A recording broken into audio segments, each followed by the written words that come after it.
할렐루야. 2022년도 사순절 한인연합감리교회 온라인 연합 새벽성에 3월 9일 수요일 말씀을 전하는 사바나 한인연합감리교회 박진원 목사입니다. 오늘 우리에게 주시는 하나님의 말씀은 출애굽기 12장 21절에서 28절까지의 말씀입니다. 제가 받들어 봉독하겠습니다. 모세가 이스라엘 모든 장로를 불러서 그들에게 이르되 너희는 나가서 너희의 가족대로 어린 양을 택하여 유월절 양으로 잡고 우슬초 묶음을 가져다가 그릇에 담은 피에 적셔서 그 피를 문 임방과 좌우 설주에 뿌리고 아침까지 한 사람도 자기 집 문 밖에 나가지 말라.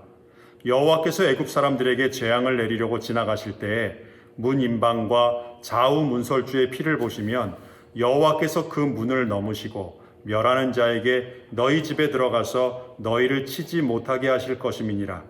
너희는 이 일을 규례로 삼아 너희와 너희 자손이 영원히 지킬 것이니 너희는 여호와께서 허락하신 대로 너희에게 주시는 땅에 이를 때에 이 예식을 지킬 것이라. 이후에 너희의 자녀가 묻기를 이 예식이 무슨 뜻이냐 하거든 너희는 이르기를 이는 여호와의 유월절 제사라. 여호와께서 애굽 사람에게 재앙을 내리실 때에 애굽에 있는 이스라엘 자손의 집을 넘으사 우리의 집을 구원하셨느니라 하라 하매 백성이 머리 숙여 경배하니라. 이스라엘 자손이 물러가서 그대로 행하되 여호와께서 모세와 아론에게 명령하신 대로 행하니라. 하나님의 말씀입니다. 말씀을 주신 하나님께 감사드립니다. 기도하시겠습니다. 하나님, 감사합니다.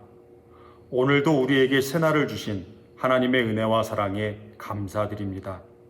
특별히 올해도 우리에게 사순절의 신앙 훈련의 기간을 주시고 전국에 흩어져 있는 한인연합감리교회 성도들이 함께 새벽제단을 쌓게 하여 주시니 감사합니다. 우리 모두 하나님이 주시는 크신 은혜와 사랑 안에서 승리하게 하소서. 하나님과 하나 되게 하시고 교회 모든 성도들이 한 성령님 안에서 하나 되게 하소서. 말씀을 주신 하나님께 감사드리며 우리 구주 예수 그리스도의 이름으로 기도드립니다. 아멘. 오늘의 묵상 본문은 출애굽기 11장과 12장 말씀입니다. 앞에서 우리는 9제까지의 재앙을 봤습니다. 10장 마지막에 9번째 재앙인 흑암의 재앙이 임했습니다. 그러면 11장이 시작하면서는 10번째 마지막 재앙이 나와야 하는데 10번째 재앙이 바로 임하지 않습니다. 9번째 재앙까지 끝난 다음에 잠시 하나님께서는 폭풍 전야와 같은 침묵의 시간을 갖고 계시는 것 같습니다. 11장 1절을 보면 하나님께서 이렇게 말씀하십니다. 이제 한 가지 재앙이 남았다. 그 재앙이 바로와 애굽에 내린 후에야 그들이 너희를 여기서 내보낼 것이다. 이제 더 이상 다른 재앙은 필요 없습니다. 10번째 재앙으로 모든 것이 끝납니다. 참 이상합니다. 전능하신 하나님께서 왜 10번이나 재앙을 내리셨을까요?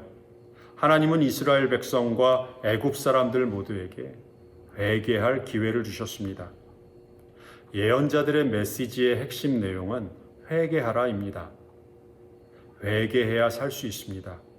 회개한 후에 변화된 삶을 살아야 합니다. 애굽의 백성들은 모세를 통해서 하나님의 메시지를 전해 들었습니다. 그렇다면 회개해야 합니다. 자신들의 죄를 돌이켜야 합니다. 하나님의 말씀에 순종해야 합니다. 그런데 9 종류의 재앙이 다 임했는데도 애굽 사람들이 회개하지 않았습니다. 하나님께서는 계속 바로의 마음을 완악하게 놔두셨습니다. 그대로 그 마음을 단단하게 놔두셨습니다. 그래서 결국에는 10번째의 재앙이 바로와 애굽 사람들에게 임하게 된 것입니다. 11장 3절 말씀을 보세요. 여호와께서 그 백성으로 애굽 사람의 은혜를 받게 하셨고 또 그 사람 모세는 애굽 땅에 있는 바로의 신하와 백성의 눈에 아주 위대하게 보였더라. 애굽 사람들이 서로 분열되는 것을 볼 수 있습니다. 애굽 사람들이 9 종류의 재앙을 겪으면서 이스라엘의 지도자 모세를 위대한 지도자로 보기 시작했습니다.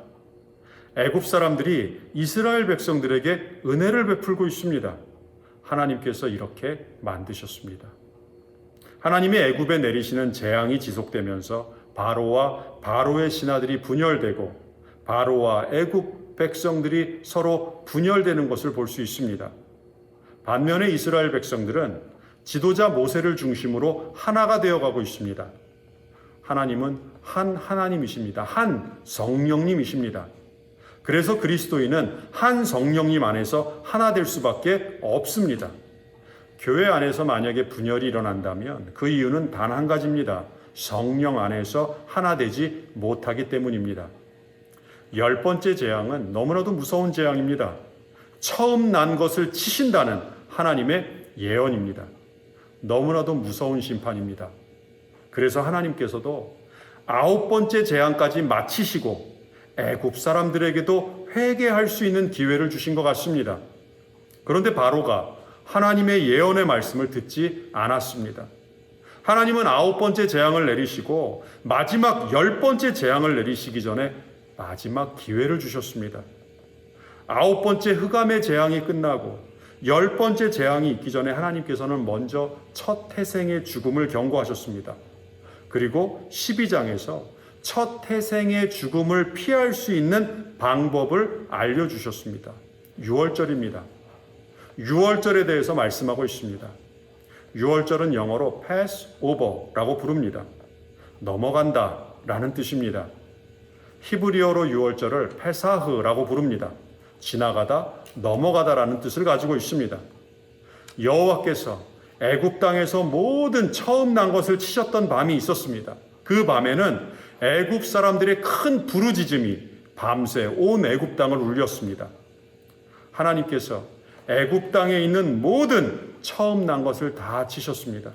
그런데 하나님이 시키신 대로 어린 양의 피를 좌우 문설주와 임방에 바른 집은 하나님께서 지나가시다가 그 집은 넘어가셨습니다. 그래서 패스오버, 유월절, 페사흐라고 부릅니다. 지금도 이스라엘 사람들은 유월절을 지킵니다. 이스라엘 사람들에게 유월절은 매우 중요한 절기입니다. 그런데 이 유월절은 유대인들에게만 중요한 절기가 아닙니다.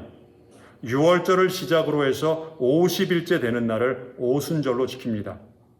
오순절은 초대교회가 시작된 날입니다. 유월절은 우리 그리스도인들에게도 매우 중요한 절기입니다. 12장 2절 말씀을 보세요. 하나님께서 유월절이 시작되는 그 달이 앞으로 너희들이 지켜야 하는 첫 번째 달이라고 말씀합니다. 유월절이 있는 아비벌, 니산월이 사람들이 지키는 달력으로는 3, 4월인데 그런데 하나님께서 이 달을 첫 번째 달로 지키라고 명령하십니다. 마치 그리스도인들에게 11월 말에서 12월에 있는 강림절, 대림절이 교회력의 시작이 되는 것과 같습니다. 교회의 달력의 첫 달력은 강림절부터 시작이 되는 거죠. 왜 하나님은 이스라엘 백성들에게 유월절이 있는 아비벌을 첫 번째 달로 지키라고 하셨을까요? 이스라엘 백성들은 지난 400년 동안 애굽의 노예로 살았습니다. 나라 잃은 이스라엘 백성들은 그동안 애굽의 시간표에 맞춰서 살아야 했습니다. 바로가 제시하는 바로의 계획에 맞춰서 살아야 했습니다. 세상의 시간표, 세상의 질서에 맞춰서 살아야 했습니다. 그런데 이제 하나님께서 노예로 살았던 이스라엘 백성들을 해방시키십니다. 이제 더 이상 이스라엘 백성들은 애굽의 바로의 시간표를 따를 필요가 없습니다. 하나님의 시간표를 따라서 하나님의 인도하심 따라 살아가면 됩니다. 그래서 유월절을 시작으로 해서 이스라엘 백성들의 새로운 달력이 시작되었습니다. 보통 세상 사람들의 시간표는 월요일부터 시작이 됩니다. 그런데 주님의 백성, 하나님의 자녀들의 시간표는 주일인 일요일부터 시작됩니다. 주님의 날인 주일부터 일주일이 시작이 됩니다. 8절을 보면 유월절에 먹는 유월절 음식이 나옵니다. 보통 추수감사절이나 추석과 같은 이런 유명한 명절에는 맛있는 음식을 만들어서 서로 음식을 나누어 먹습니다. 또 그 즐거움이 있죠. 그런데 이스라엘 백성들의 유월절 음식은 특별합니다. 무교병, 쓴 나물과 같은 음식을 먹습니다. 무교병은 누룩을 넣지 않은 한마디로 맛이 없는 빵입니다. 쓴 나물은 말 그대로 맛이 쓴 나물입니다. 누룩을 제하였다는 말은 깨끗함, 정결함, 거룩함을 의미합니다. 이스라엘 백성들은 하나님의 거룩한 백성이 되었습니다. 세상의 죄악으로부터 깨끗이 씻음받은 거룩한 하나님의 백성이 되었습니다. 우리 그리스도인은 그리스도의 보혈로 정결한 예수님의 신부가 되었습니다. 쓴 나물은 애굽에서의 종살이하던 쓰라린 노예 생활을 기억하라는 의미가 담겨 있는 음식입니다. 이 쓴 나물을 먹으면서 애굽에서 힘겹게 노예살이하던 그때를 기억하라는 하나님의 깊은 뜻이 담겨 있습니다. 항상 우리 신앙인은 과거를 잊지 말아야 합니다. 과거에 체험했던 하나님의 구원의 은혜를 기억하고 기념해야 합니다. 11절을 보면 유월절 음식을 먹는 자세가 나옵니다. 음식을 먹는데도 하나님은 구체적인 자세를 제시합니다. 허리에 띠를 띠고 발에 신을 신고 손에 지팡이를 잡고 급히 먹어야 합니다. 12장 11절은 첫 번째 유월절을 지키면서 그 당시에 음식을 먹었던 이스라엘 백성들의 생생한 모습입니다. 굉장히 상황이 긴박하게 돌아가고 있습니다. 급하게 무슨 일이 지금 일어나고 있습니다. 이제 이스라엘 백성들은 출애굽합니다. 지난 430년 애굽 생활을 다 청산하고 새 출발을 합니다. 마치 달리기 경주할 때 신발 끈 단단하게 묶고 허리 끈 단단히 조이고 요의 준비 땅 하면 힘차게 달려갈 준비하듯이 이스라엘 백성들도 힘차게 새로운 시작을 준비하고 있습니다. 허리띠 단단히 묶고 신발에 신고 끈 조이고 손에는 지팡이를 들고서 새로운 출발을 준비하라 하나님께서 명령하십니다. 이제 이 밤이 지나면 출애굽입니다. 새로운 여정이 펼쳐집니다. 하나님께서는 유월절 절기 지키는 방법을 알려주셨고 21절부터는 하나님의 말씀 그대로 하나님이 말씀하신 그대로 유월절을 지키는 이스라엘 백성들의 모습이 나옵니다. 그리고 29절부터 본격적으로 여호와께서 처음 난 것들을 치시면서 이스라엘 백성들이 출애굽하는 이야기가 나옵니다. 순식간에 이 모든 일들이 일어나고 있습니다. 우리는 지금 사순절의 절기를 보내고 있습니다. 사순절을 지키고 있습니다. 그러고 보니 1년 전에도 올해와 같이 사순절 연합 새벽 집회를 했습니다. 1년 만에 여러분을 뵙습니다. 저도 다른 목사님들의 설교 방송을 보면서 1년 만에 전국에 있는 목사님들을 방송을 통해 만납니다. 시간이 참 빠르게 지나갑니다. 지난 한 해 동안 수고와 고생 많으셨습니다. 올해는 어떤 일이 우리 앞에 펼쳐질지 모릅니다. 그런데 분명하고 확실한 사실이 있습니다.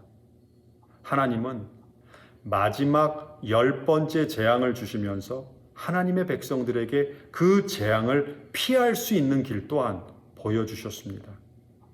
하나님이 알려주신 하나님의 방법대로 유월절을 지키면 살 수 있습니다. 하지만 하나님의 방법대로 하지 않으면 죽습니다. 이스라엘 백성들은 하나님의 명령에 순종했습니다. 하나님이 명령하시는 하나님의 말씀 그대로 첫 번째 유월절을 지켰습니다. 하나님은 우리에게 길이요 진리요 생명이신 예수 그리스도를 선물로 주셨습니다. 십자가의 은혜와 그 사랑을 베풀어 주셨습니다. 예수 그리스도의 보혈이죠. 하나님의 방법대로 살면 살 수 있습니다. 올 한 해 다른 길 찾지 말고 하나님이 우리에게 보여주시는 방법대로 순종하면서 살아가기를 소망하며 기도합니다. 유월절을 통해서 이스라엘 백성들에게 살 길을 보여주신 하나님은 우리에게 예수 그리스도를 통해서 예수 그리스도의 보혈의 공로로 다시 회복할 수 있는 길을 보여주셨습니다. 2022년도 사순절의 신앙 훈련의 기간을 통해 예수 그리스도 안에서 하나님이 원하시는 형통한 삶을 회복하시기를 우리 주님의 이름으로 간절히 축원합니다. 기도하시겠습니다. 어린 양의 피로써 이스라엘 백성들은 죽음에서 생명으로 새로운 삶을 시작할 수 있었습니다. 우리 그리스도인은 예수 그리스도의 보혈로서 새로운 삶을 살 수 있게 되었습니다. 하나님의 은혜에 감사기도 드립니다.